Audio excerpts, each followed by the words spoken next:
Hi guys, it's Steph from iDriver Classic, and in today's video I'm going to be testing out a bright yellow Triumph Toledo from 1972. I am so excited to show you guys this car today, and in this video we're going to look around the outside, look on the inside, start her up so you can hear how she sounds, and then we're going to take her on a run because honestly this is such a cool car and I cannot wait to take you out in it. So stay tuned because this is a Toledo with a difference. For the purists amongst us, look away now. I'm going to show you the first thing that isn't quite right on this car, but I actually quite like, and it's the black grille. That should actually be silver, but was painted black by a previous owner, and Aaron's decided to keep it. And I think it's a good choice because it looks cool. Now, you've probably noticed, you've probably spotted a little bit of rust on the bonnet and on the wings, and you're thinking, oh, you know, that should be dealt with. I'm just going to put a disclaimer in now to say that Aaron's planning to sort that out this summer. But this car's a little bit unique because he's using this every single day. So this Toledo is out, rain or shine or even snow, rocking round the Yorkshire roads day in, day out. And you know what? Sometimes classics don't look that great when they're driven every day, but he's out having a laugh, so I asked him to do this video because I quite like classics that are driven every day. They usually have little updates and they have little quirks of their very own and sometimes little patches of rust, and it doesn't mean that the car's any less of a car or any less special. In fact, sometimes they're more special when they've got lots of memories, and that's my opinion anyway. So I quite like this car. I also quite like the sticker as well. And I'm going to point out, actually, as I drove round, I did have a sneaky look and I couldn't spot any leaks coming in through the windows. So maybe Aaron needs to take that BL sticker off. Anyway, I'm just going to give you a little close-up on the wheels there. Again, although this is not a concours car, I personally love it. I love the colour. I love everything about it. And I can't wait to show you the inside as well, because the inside is actually in really good condition, to say that it's not only from 1972 but it's driven daily as well. So why don't we finish this up and we'll have a look inside. The inherent stylishness doesn't stop on the outside, because as I open this door you can see that it's stylish inside too, and there's quite a lot of chrome actually. This quite surprised me. So even the door handles are chromed, the window winders are chromed, and as we come in you can kind of see those dials, those two squares there, the lights and the washers, and you've got your basic dials in there. I love that it says Toledo on the steering wheel, and of course my favourite, the British Leyland pedal covers. And as you come into this car you can see that although it's minimalist, everything seems to be here. That's your heater, and that unit there, Aaron built that so that he could have a stereo, and there's your glove box, and that's very discreetly hidden away. Also, spot the ashtray, a staple in every 1970s car. So as you can see, there's a lot of wood, there's a lot of vinyl. Just up there's a bit of plastic missing through user error, and as we come back round you can see all the black vinyl. It is a very stylish car, and it's definitely a car I'd be proud to own. So I'm just going to swing back round because I want to show you something that I was a little bit geeky over earlier. So I'm just going to come up to the roof here. The interior light is in the middle and not at the front. I can't remember the last time I saw an interior light in the middle. Now, what we're going to do is I'm going to shut the door and we're going to head off and start the car so you can hear how it really sounds. Guys, it's now my favourite part of the video. We're going to start the car up. So this Triumph Toledo, I've heard it running already. I've known Aaron for a little while, so I've heard this car before, but today is like super special because I'm going to drive it. So we're going to start the car and you can have a listen to how it sounds. So, keys on the other side to my car, by the way, so I'm so confused. I keep reaching down for the right hand side. So for those of you that are tuning in, you may be wondering if I flip the camera. The key, as I look down, the key is on my left hand side. So we're going to start the car up. Again, just like the Morris Minor, the oil light comes on, but that shouldn't stay on. So let's try it and we'll see how we get on. This isn't me, I promise. So sometimes, for those of you that maybe don't know this, when you've got an old British car, when the weather's a bit rubbish, sometimes you've got to give it a bit of throttle because that really helps the car to start up, and also it stops your neighbours from peering out the window wondering if you've broken down. So now that we've got her going, let's take her out and I'll show you what she's really like. Guys, what can I say about this Triumph Toledo apart from that it is amazing? I have never driven a Toledo before, and from what Aaron's told me, they're actually quite rare, and especially in this colour as well. So this is saffron yellow, and of this year and of this colour, I believe there's only 3 left. So it's a super rare car to be taking out, and as you know, I always talk about how rare the Metro is and how difficult it can be to get parts for it. And I've been chatting to Aaron today and yesterday as well. We had a brief, we went out for a drink last night to talk about today and what we were going to talk about. And he said to me that he's suffering with the same problems that I am, that some parts aren't interchangeable and some parts are exclusive to the car. And if you're out there and you've got a Toledo, he's looking for one of those seatbelt holders. So get in touch on comments or private message me if you've got one, because it would be nice to help him out, to help his car be complete. And I think as well, it's been the first car that I've got into when I've been doing these reviews, and has felt so natural. Like, I got straight into it. I knew where all the gears were, and it's so nice to drive because you're sat at quite a high position. And you might have seen on the car walk around that someone's retrofitted some mirrors here. I can't see into those. That is the only drawback of driving this car, is that I can't see those mirrors. And I'm sure, and I can't see into those mirrors. So I don't know what they're for, but Aaron said that he just finds them a bit cumbersome as well. He's not really using them either. But one of the great things about this car is that you will have seen when we looked around the inside of the car, is that you've got, again, like most older cars, you've got almost 100% visibility as you look around the car, which means that it's so easy to just look over your shoulder and check to see what else is coming. And it's just, honestly, it's just great. If you can get into a Toledo for a test drive, I thoroughly recommend it, because this is so much fun. It's not as nippy as I expected, but it's still a great car.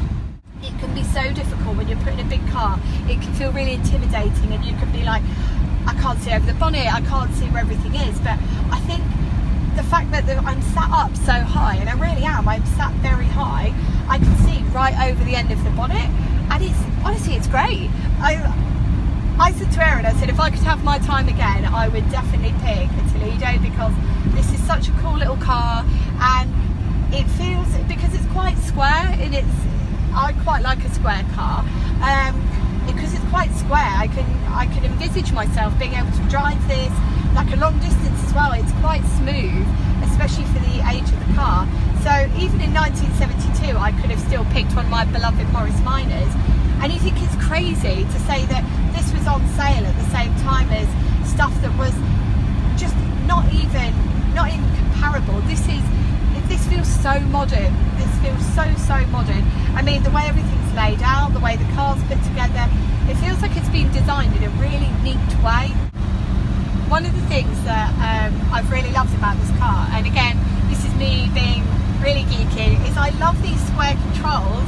So this is actually your wipers. I mean, how cool is that? I absolutely love that.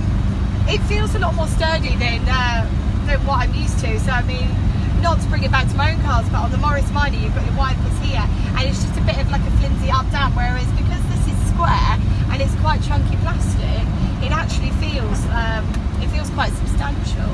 And from what I can gather, it's single-speed wipers.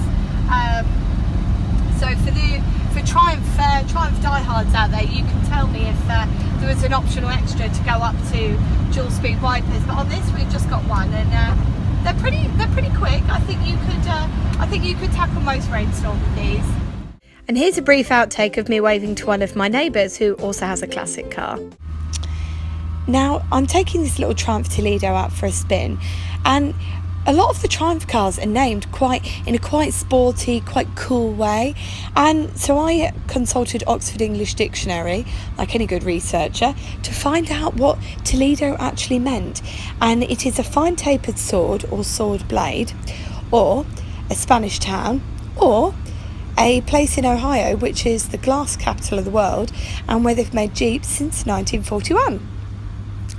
Now, the Triumph Toledo itself was made between 1970 and 1976, and you could have got a 2-door or a 4-door version, and they dropped the 2-door version in 1975 and stuck with the 4-door. And I can't say I blame them, because actually I find 4 doors a lot easier to kind of just use on a day-to-day basis, really. and they made over 100,000 of the 1300s, which is what I'm driving today, and just over 5,000 of the 1500s. So it's hardly surprising when I tell you that there aren't actually that many of the 1500 left in comparison to the 1300, and overall there aren't that many left of these at all, which I really don't understand, because it is such a nice car to drive and it's so easy to drive as well. And for those of you wondering if it's manual or auto, all of these were manual, and it was designed to be the cheaper version of the 1300. It's got rear wheel drive and live rear axle, and for those of you in the know, it's got drum brakes all round. And if you're in a modern car, you'll probably read that as absolutely no brakes whatsoever, but it's just a case of getting used to them. Now, in 1972, they did update the car slightly and they added front discs, and in 1973, they added a heated rear screen.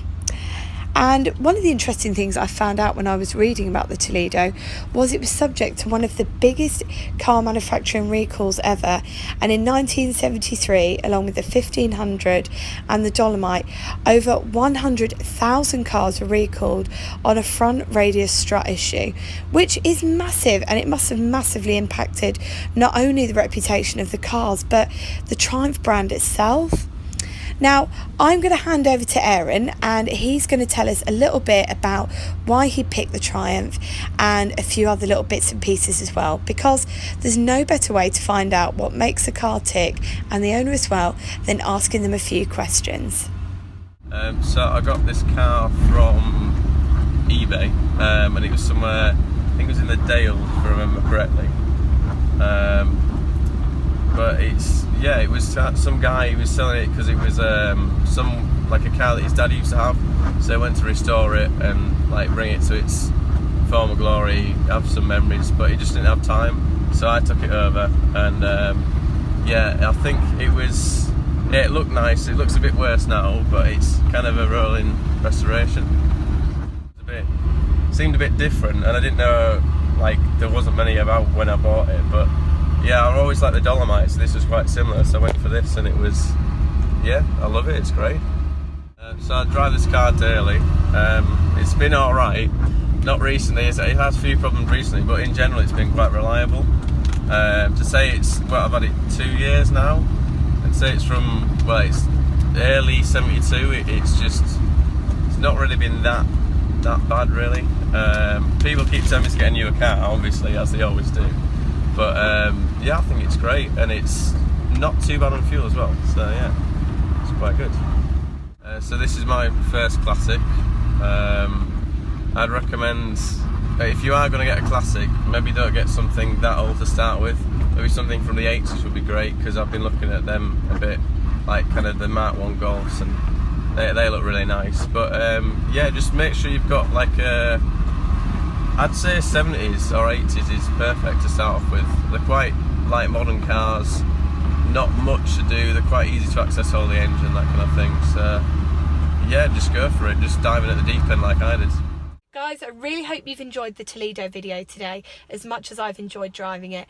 And do you know what? I haven't borrowed a car so far and felt so natural getting into it. It's been amazing to drive. I've really loved it. And Aaron, the owner, has been so cool about lending the car, and I really appreciate it. And if you'd like your car reviewed as well on this channel, just leave me a comment with what you're driving and where you're based, and I'll see if we can hook up. In the meantime, don't forget to hit like if you've enjoyed the car as much as I've enjoyed driving it. Any comments you've got about the car or the video in general, leave them below, and don't forget to hit subscribe, because new car videos go up every Wednesday and every Sunday. And until next time, take care and drive safely.